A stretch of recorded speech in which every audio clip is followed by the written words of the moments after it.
اب میں بڑے ہی ادب و احترام کے ساتھ استاذ محترم جناب حضرت مولانا شمشاد رحمانی صاحب دامت برکاتہم العالیہ، استاذ دارالعلوم وقف دیوبند و نائب امیر شریعت امارت شریعہ پٹنہ بہار اڑیسہ و جھارکھنڈ، حضرت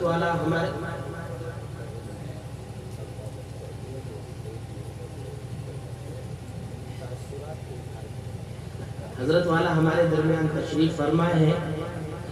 حضرت ماشاءاللہ خطابت کے شہنشاہ ہیں، لیکن وقت مختصر ہے، اس وجہ سے حضرت کا یہاں تشریف لانا ہی ہمارے لیے کافی تھا، لیکن آپ کے روبرو ہم حضرت کی قیمتی نصائح جو ہے حضرت سے سماعت کریں گے۔ تو حضرت کو بڑے ادب کے ساتھ حضرت والا سے درخواست کرتا ہوں کہ اپنے قیمتی نصائح سے ہم سب کو محظوظ فرمائیں۔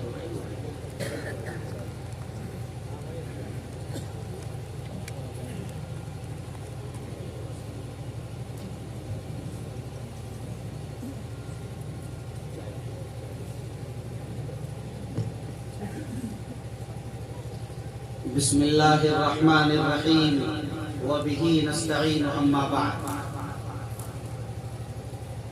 حضرت صدر محترم، اسٹیج پر رونق افروز معزز علماء کرام، مہمانان اعظام، عزیز طلبہ، جامعۃ العلوم دیوبند کا عظیم الشان سالانہ اجلاس ہے، جہاں فارغ ہونے والے طلباء کو انعامات سے اور اسناد سے نوازا جائے گا۔ اس حسین اور خوبصورت منظر کو ہم اور آپ سب دیکھنے کے منتظر ہیں، اور اس مجمع میں ہم اور آپ اسی لیے حاضر اور جمع ہیں۔ اس موقع پر سب سے پہلے میں مبارکباد پیش کرتا ہوں ان تمام فارغ ہونے والے طلباء کو جنہوں نے حفظ قرآن کی تکمیل کی ہے، یا جنہوں نے افتاء سے فراغت حاصل کی ہے، یا جنہوں نے قضاء سے فراغت حاصل کی ہے۔ اور اس موقع پر ابھی آپ حضرات نے جامعہ کے بارے میں بڑی تفصیل سے عزیز القدر مولانا مفتی غفران صاحب قاسمی سے سنا کہ اب ادارہ دینی تعلیم کے ساتھ عصری تعلیم کے میدان میں بھی بڑی تیزی کے ساتھ مضبوط اور مستحکم قدم رکھ رہا ہے۔ دعا فرمائیں کہ اللہ تعالی شانہ اسے بھرپور کامیاب فرمائے۔ سچی بات یہ ہے کہ مجھے اس وقت بڑی خوشی ہو رہی ہے اور بڑی مسرت حاصل ہو رہی ہے کہ جامعۃ العلوم نے افتاء کے ساتھ ساتھ قضاء کے نظام کا آغاز کیا، اور آج سال کی تکمیل پر ان قاضی بننے والے بچوں کو آج سند سے بھی نوازا جا رہا ہے۔ آپ کو حیرت ہوگی کہ افتاء اور قضاء کے لیے پورے ہندوستان میں صرف امارت شریعہ میں المعہد العالی قائم ہے، جہاں سے افتاء اور قضاء کا نظام جاری و ساری ہے۔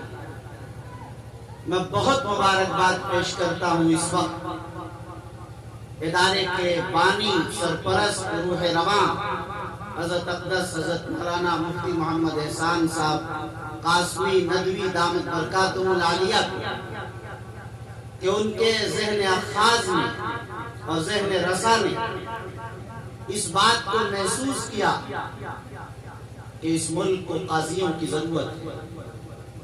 انصاف کی جو بدترین صورتحال اس ملک میں ہے اور فیصلوں کی جو پینڈنگ کا سلسلہ اس ملک کی عدالتوں میں ہے، وہ اگر آپ کو بتایا جائے تو آپ حیران ہوں گے۔ المختصر یہ کہ اگر فاسٹ ٹریک عدالتیں قائم کی جائیں، اس کے باوجود بھی کہیں 200 سے 300 سال کے بعد یہ پینڈنگ والے فیصلے مکمل ہوں گے۔ 2-3 سال نہیں کہہ رہا ہوں، 200-300 سال تک یہ سلسلے جاری رہے، فاسٹ ٹریک عدالت کے ذریعے فیصلے کیے جائیں، جب جا کر یہ مسائل ہیں۔ لیکن ظاہر ہے کہ ہم مسلمان ہیں، ہمیں اسلامی عدالت چاہیے، ہمیں چاہیے کہ ہمارے نکاح کے معاملات، ہمارے طلاق کے معاملات، ہمارے خلا کے معاملات، ہمارے ہبہ، وراثت، وصیت، دیگر مسائل اس انداز کے ہوں کہ جسے ہم اسلامی شریعت کی روشنی میں اسے حل کریں، اس کے حل کرنے والے ماہرین ہمارے پاس ہونا چاہیے۔ لیکن ایسے افراد کی بڑی شدت سے کبھی محسوس کی جا رہی ہے۔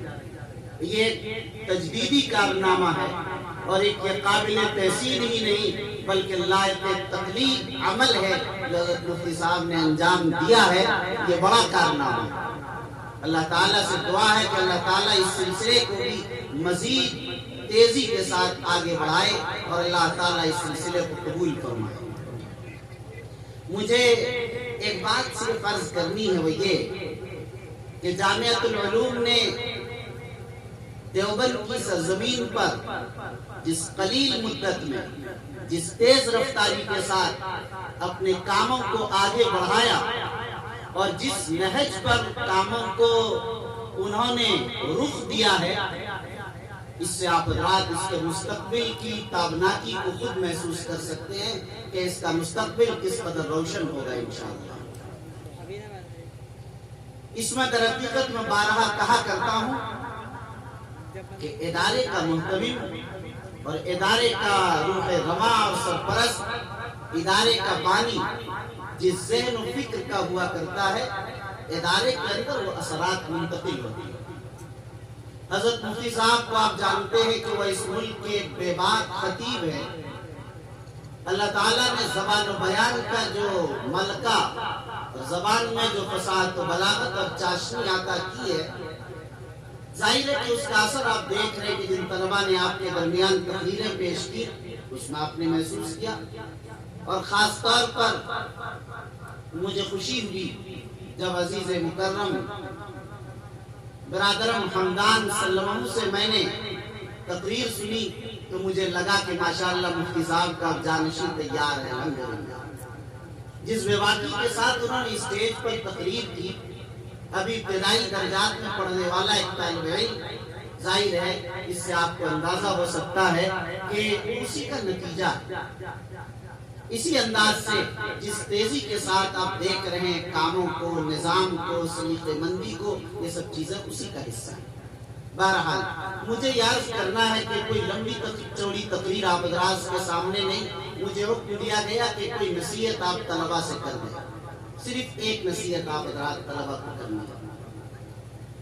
آپ حضرات چونکہ پڑھنے اور پڑھانے والے ہیں، قرآن نے آپ سے کون سی نصیحت کی ہے اور قرآن آپ سے کیا چاہتا ہے، کیا مطلوب، کیا محمود اور مقصود ہے، وہی میں آپ کے سامنے ذکر کر دیتا ہوں۔ قرآن کہتا ہے کونوا ربانیین بما کنتم تعلمون الکتاب وبما کنتم تدرسون، چونکہ تم لوگ پڑھتے اور پڑھاتے ہو اس لیے تم لوگ ربانی بن جاؤ، یعنی اللہ والے بن جاؤ۔ ایک ہی مطالبہ کیا تھا، اللہ والے بن جاؤ، یعنی رب سے رشتہ جڑ جائے، رب سے تعلق قائم ہو جائے، جسے تعلق میں اللہ کہتے ہیں، اللہ سے نسبت قائم ہو جائے۔ دیکھیے انسان کو پیٹ میں بھوک دیا اللہ نے، اس کی خوراک چاول، روٹی، گوشت، مچھلی، دال اور سبزی بنائی۔ پیٹ آپ کھائیں گے تو پیٹ بھرے گا، نہیں کھائیں گے تو ہفتہ دن، 15 دن، 10 دن میں مر جائیں گے۔ پیٹ کو تو خوراک چاہیے۔ اللہ تعالیٰ نے دماغ بنایا ہے، دماغ کو خوراک علم چاہیے۔ اگر علم نہیں ہے تو گویا آپ میت ہیں، اسی لیے کہا گیا حدیث میں جاہل میت، جاہل میت، العالم حی، عالم زندہ ہے۔ لوگ سمجھتے ہیں کہ جاہل میت ہے، کہ کیا مطلب؟ وہ حقیقی میت ہے، یعنی ان کا دماغ مرا ہوا ہے۔ یہ تشبیہ نہیں ہے، حقیقت ہے۔